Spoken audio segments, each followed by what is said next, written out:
Colts quarterback Carson Wentz has 2 sprained ankles. What are the Colts going to do next week against Tennessee? Welcome to a Monday night inside the comfy confines of the Channel 13 studios. I'm Scott. Angela is back. We'll get with her and talk about the fall-like temperatures that we're going to experience this week and more rain in the forecast. And our big story friend of the show, Lauren Kostick, is going to be along. We'll get a chance to see Milo and Murphy, her 2 favorite dogs. We're going to talk about this big Pfizer news that came out today. Pfizer saying that its vaccine, according to trial results, is good for kids between the age of 5 and 11. So a lot to talk about tonight here on Facebook Live. Let us know where you're watching Facebook tonight. Give us the city and perhaps the state if you are out of state, and we'll give you a shout out over the next 15 minutes. Great to be with you, of course, on this Monday night. So let's go ahead and bring in Angela. Welcome back from vacation, birthday girl. It was a nice long vacation. I had lots of Facebook friends, wish me happy birthday. So thank you for that if you were one of them. And what was the highlight of your trip? Oh gosh, Luke and Grace both came home from college. How great is that? It's the best birthday gift ever. That's all I needed. All I needed. We saw the family photo on your Instagram account, so that was nice. Just what I needed. Good. Yeah. Kids are doing okay? Kids are great. I know, and I missed all the details about your reunion. I assume it was fun. I saw a couple pictures. 40-year reunion, high school reunion out in California. Nice. It was fun. Yeah, we had a good time. It was interesting. I thought the women looked terrific. I think some of the guys looked good. Yeah. Check one for the women. I know, and it was just fun kind of catching up. Yeah. So, this weekend was pretty fun. My wife and I went over to Cincinnati Great American Ballpark to watch my Dodgers beat the Reds. Awesome. Which was fun. That's my annual pilgrimage to see my favorite baseball team. Very good. Oh, so you don't have the Dodger socks on I wasn't tonight. wearing the Dodger socks tonight, but man, I love Great American Ballpark. That's a really neat place. I don't think I've ever been over there. Yeah. I need to put that on my list. I've been by it, but never been in for a game. Sat in seats 3 rows off the Dodgers dugout and watched the Dodgers in like 85-degree weather, sunny day. Yeah. It was a good thing. Oh, good. Yeah, we had a warm weekend. Absolutely. And of course, today was kind of dreary, wasn't it? It was kind of an interesting day. Lots of clouds. We had some rain around, only made it into the 70s for most of us. And speaking of rain, there's a big line of storms out to our west. We're not forecasting severe weather here, but it is part of the weather system that will bring us a pretty good chance for some rain and storms around tomorrow. So plan accordingly. Might have to have some indoor backup activities if you needed to do a few things outside tomorrow. My recommendation, the very early part of Tuesday, maybe a few dry hours early. We'll be back into the 70s with some off and on rain and storms, and you can see with Future Track 13, this is why I think we get a couple of dry hours. That line weakens a little bit out west before it gets here and kind of re-energizes over us. Scattered showers, some embedded thunderstorms, some pockets of heavy rain, and then once it gets here, it's going to be a slow mover and then stick around for a while.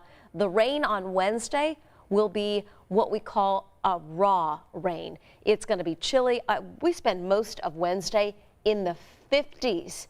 So if it was too warm for you, the end of last week and over the weekend, we definitely have kind of a fall chill coming for the middle part of the week, a couple days in a row in the 60s. All right, and so when Teresa says, when is the humidity leaving? Still a little muggy tomorrow, but you'll feel the big change on Wednesday. Okay. Anastasia with us tonight again. Teresa, as I mentioned, Sherry saying good evening, Scott and Angela. Rosie saying hi, Angela and Scott.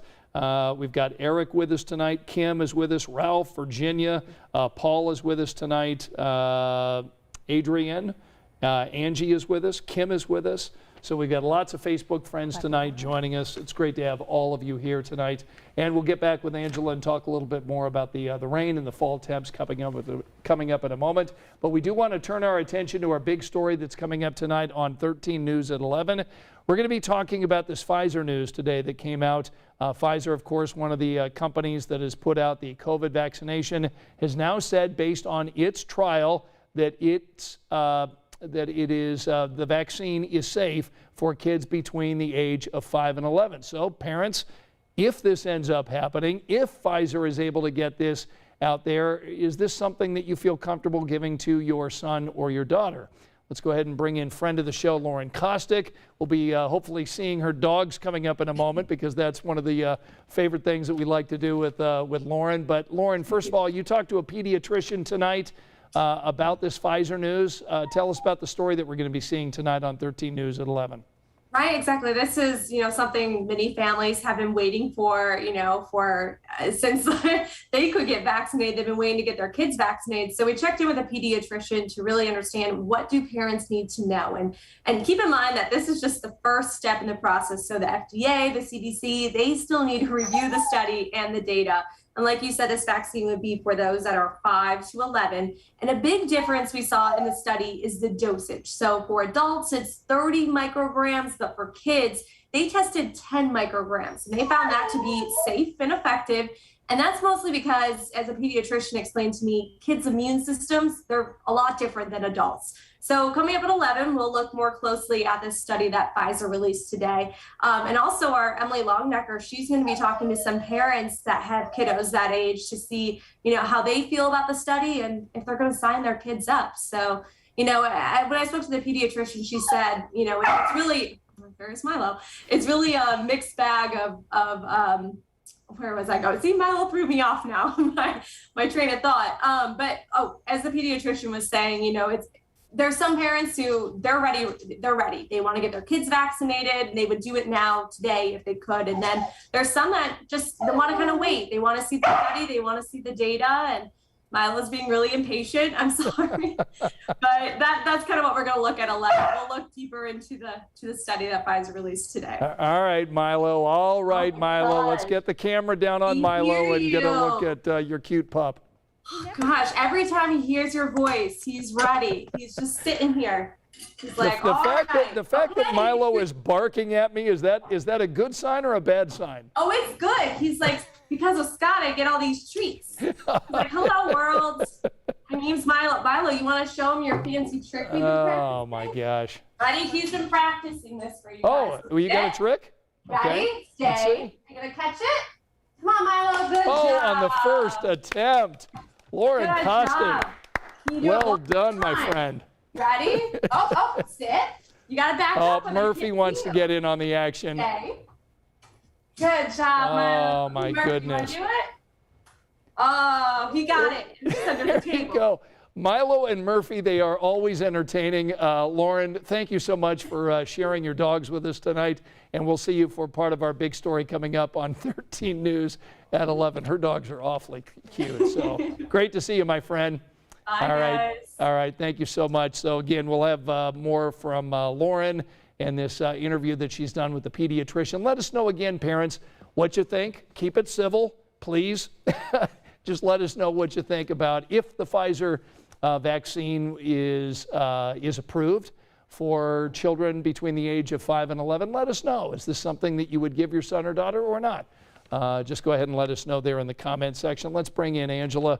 We got to get Chewy in here and get her She's part so of this cute. whole drill, right? I know, because I think she's losing a lot of TV time to Milo and Murphy. So I'm just wondering, how would she react in the studio if you're doing the weather and you're on the green screen and, she's back in the weather center? Would she follow you? I think she would probably follow me to the green screen because I'm definitely the one that at home she needs to know where I am. Right, right. So she would probably follow me over there. So what do you think? Which would be fine. Facebook friends, wouldn't this be awesome though? should Just bring her one in. night just to bring in Chewy?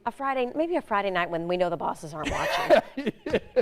And there's quiet weather, so she doesn't interrupt anything. Good point. Yeah. Operation Football, we have Chewy around. That'd be all right. Kind of a football mascot, that'd be good. Okay.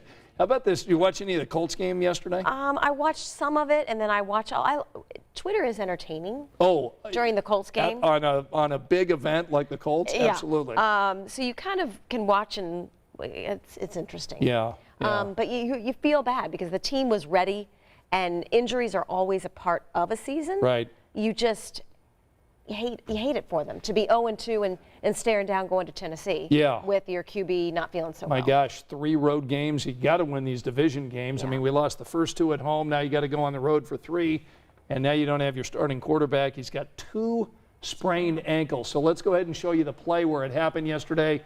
This was the sack where he just gets rolled, and that obviously was the worst of the 2 sprains. Today, Frank Reich mentioned that he sprained his other ankle earlier in the game, was able to play through it, but not here took off his helmet. He was very frustrated there. And so here's the deal. Here's the future, Colts fans. It's Jacob Eason. He came into the game late, difficult situation as a backup, threw an interception. So if Wentz isn't able to go Sunday against Tennessee, it's Jacob Eason. So here's what the coach had to say today about that. If Jacob has to play, then Jacob will be ready. So I think Jacob's been doing a really good job. He's been really dialed in. Scott Milanovic, our quarterback coach, has really spent a lot of time with Jacob, you know, all through training camp, but even here in these first couple of weeks, you know, preparing Jacob just like he's playing. I mean, what situation he got thrown into the other day is as tough as it gets. I can tell you that from experience. So, but yeah, so he'll be ready if he has to be.